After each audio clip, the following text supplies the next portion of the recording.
And we begin tonight with the two portrayals of Donald Trump.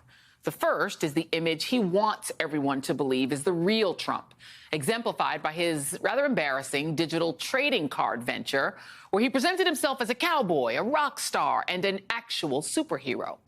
It's the one his most ardent base ardently believes in. It's the one that earned him a literal cult.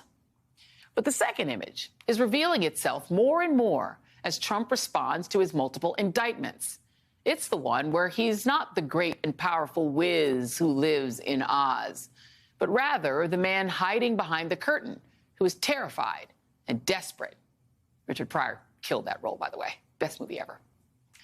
But the point is, Trump has always been able to use his bravado and showmanship to avoid repercussions for his actions.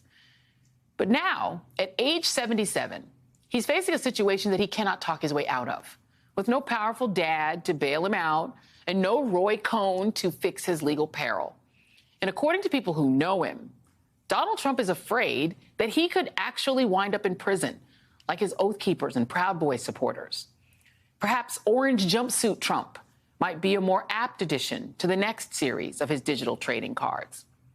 And with nowhere else to turn, he's now relying on his loyal followers in Congress, like Speaker Mike Kevin, to somehow save him. Congress, if you will, please investigate the political witch hunts against me currently being brought by the corrupt DOJ and FBI, who are totally out of control. Under McCarthy's leadership, they may try, but it will do Trump no good as he faces Jack Smith's multiple investigations, plus those current and possible prosecutions in New York and Georgia. The trouble for Trump is that all of his wild claims about a stolen election, which never turned up a single shred of evidence, continue to fall apart to this day. The latest example comes from the ringleader of his post-election so-called elite strike team of lawyers, Rudy Giuliani. In a court filing yesterday, Giuliani conceded to making false statements about two Georgia election workers he publicized to the world as having committed election fraud, reportedly calling them at one point ballot-stuffing criminal conspirators. Ruby Freeman and her daughter, Shaye Moss, were anything but that. They were simply two dedicated election workers performing their civic duty in the 2020 presidential election. But because of Giuliani and Trump, they faced harassment and violent threats. Ms. Freeman had to temporarily abandon her home for her own safety. And now they are suing Rudy Giuliani over his baseless claims about them. Perhaps Rudy's actions should not be all that surprising, given that he admitted under oath in 2021 that he made no effort to verify some of the claims that he was hawking. Now, I should also note that in the same court filing yesterday, Giuliani doesn't concede to any damages based on his false claims. And his lawyers seem to suggest that it was merely a legal maneuver to try to get beyond the fact-gathering stage and into the legal fight. Of course, it didn't matter to Trump or Giuliani that using Ruby Freeman and Shaye Moss as pawns would unleash Trump's extreme MAGA cult members on them. This turned my life upside down. I no longer give out my business card. I don't transfer calls. I don't want anyone knowing my name. I don't want to go anywhere with my mom because she might yell my name out over the grocery aisle or something. There is nowhere I feel safe. Nowhere. Do you know how it feels to have the President of the United States to target you? The President of the United States is supposed to represent every American, not to target one. It's one of the worst things that we heard during the January 6th hearings. And at no point have we seen any remorse or contrition from Trump for putting these women and countless others through hell simply because he could not accept that he lost an election. He was perfectly okay with portraying people as someone that they're not, putting them at risk and making them live in fear. Well, now he's the one living in fear. I'm joined now by Vaughn Dubose, the attorney currently representing Ruby Freeman and Shaye Moss. Thank you for being here, Mr. Dubose. I want to start just by clarifying, you're representing them now. Were you in touch with them at the time that they were giving testimony to the January 6th committee?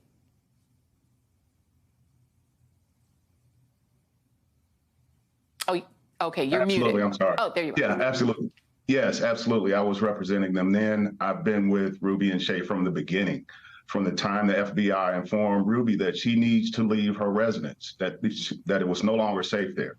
So I was there working with her to secure her, to get her in a safe place. And then once we accomplished that, we moved on to the next phase of trying to address what's happened to them.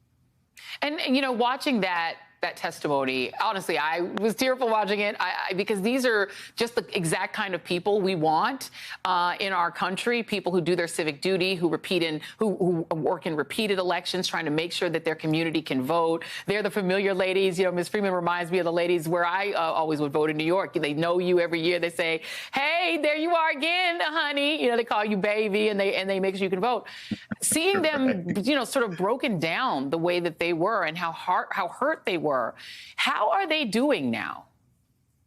It's heartbreaking to see that, right? Because of the familiarity you just mentioned with the type of people they are, the type of people you see just going about their business, doing their job, not asking for anything extra. They're just good Atlanta folks who have been serving this community for a long time.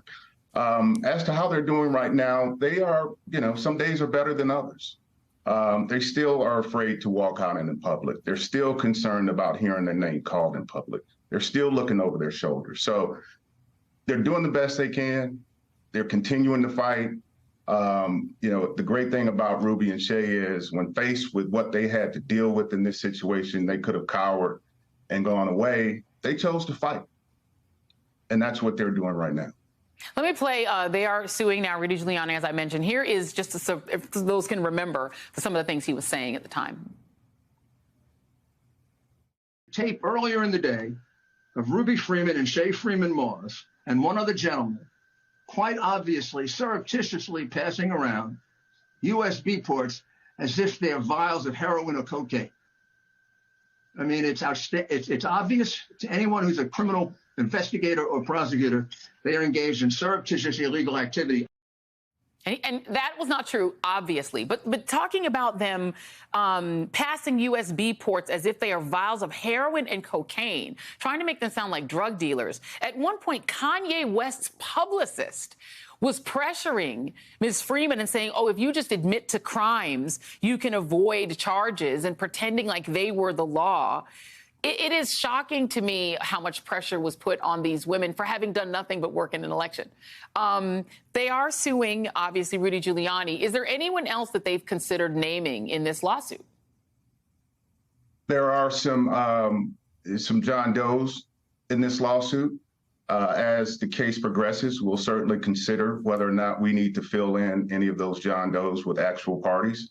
So as of right now, Giuliani is the only defendant, but we're certainly monitoring as we progress whether or not we need to substitute in any individuals, companies, what have you, for these John Doe defendants that we've named.